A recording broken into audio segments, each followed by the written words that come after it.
নমস্কার, সুস্বাগতম। আপনারা দেখছেন জুডো ধামাকা নতুন পর্ব। সাথে আছি আমি জুডো। ভারতের প্রথম ম্যাচ মানে ওয়ার্ম আপ ম্যাচ খেলা হয়ে গেল। টি-20 ওয়ার্ল্ড কাপ তার ওয়ার্ম আপ ম্যাচ। বিপক্ষ টিম ছিল বাংলাদেশ। 20 ওভারে 182 রান তোলে ভারত। জবাবে 20 ওভারে 122 রানে 9 উইকেট হারিয়ে 60 রানে পরাজিত হয় বাংলাদেশ। খেলা হয়েছে মার্কিন যুক্তরাষ্ট্রের নিউ ইয়র্কে। এই ওয়ার্ল্ড কাপের প্রায় সব ম্যাচে আমি দেখব, কিন্তু যে ম্যাচ দেখে আমার একটু ভালো লাগবে বা যে ম্যাচের প্রতি আমার আগ্রহ থাকবে সেই ম্যাচগুলি নিয়ে আমি আমার এই চ্যানেলে পর্যালোচনা করব। এবার ওয়ার্ম আপ ম্যাচ, এটা হয়তো অতটা সিরিয়াসলি ভাববার কোনো কারণ নেই, কিন্তু আবার সিরিয়াসলি না ভাববারও কোনো কারণ নেই।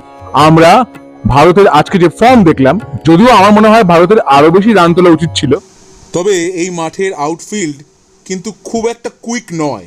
তাও 182 রান তারা তুলেছে। উল্টো দিকে বাংলাদেশের প্রথম থেকেই উইকেট পড়া শুরু হয়ে গেছে। মাহমুদুল্লাহ এবং সাকিব আল হাসানের মধ্যে একটা বেশ ভালো পার্টনারশিপ গড়ে উঠেছিল এবং বোঝা যাচ্ছিল যে তারা চেষ্টা করছেন, কিন্তু তখন অনেক দেরি হয়ে গেছে এবং শেষে 60 রানে বাংলাদেশ পরাজিত হয়েছে ভারতের কাছে।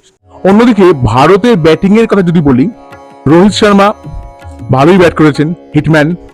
ঋষভ পন্থ বা স্কাই এরাও ভালো খেলেছেন, তবে বিরাট কোহলি এই ম্যাচটি খেলেননি। হার্দিক পান্ডিয়া 40 রান করেছেন, যদিও হার্দিক পান্ডিয়া বল হাতে খুব একটা সফল হননি, বেশ রান খরচ করে ফেলেছেন। শিবম দুবে তিনি ব্যাটার হিসেবে তিনি ব্যাট হাতে খুব একটা ভালো কিছু করতে পারেননি, কিন্তু বোলার হিসেবে তিনি সফল। এবং সমর্থক কিন্তু অনেক ছিল। ভারতের সমর্থক যেমন স্টেডিয়ামে অনেক ছিল, বাংলাদেশের সমর্থকও অনেক ছিল। এবং সবচেয়ে ভালো কথা, সব ম্যাচেই তাই দেখি, এই দুই দল বা দুই দেশের সমর্থকরা একসাথে গল্প করতে করতে, হাসি ঠাট্টা করতে করতে তারা ম্যাচটা দেখছিলেন। কারণ খেলাটা আসলে খেলা, খেলায় একজন জিতবে একজন হারবে, এটা তো যুদ্ধ নয়, এটা খেলা। বাংলাদেশের ক্যাপ্টেন হলেন শান্ত। ভারতবর্ষ এই ওয়ার্ম আপ ম্যাচ জেতাতেও আমি খুব খুশি। আশা করব এই জয়রথ বজায় থাকবে। আর বাংলাদেশের প্রতিও ভবিষ্যতের জন্য রইল শুভেচ্ছা। আমার ভিডিওটা আপনাদের কেমন লাগলো? ভালো লেগে থাকলে অবশ্যই লাইক করুন, শেয়ার করুন, সাবস্ক্রাইব করুন আমার চ্যানেল এবং আমার ফেসবুক পেজ জুডো ধামাকা, সেটাকেও লাইক করুন, ফলো করুন।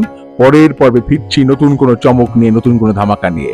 হ্যাস্টালা ভিস্টা, জুডোস ধামাকা, লেটস ডু দ্য ধামাকা।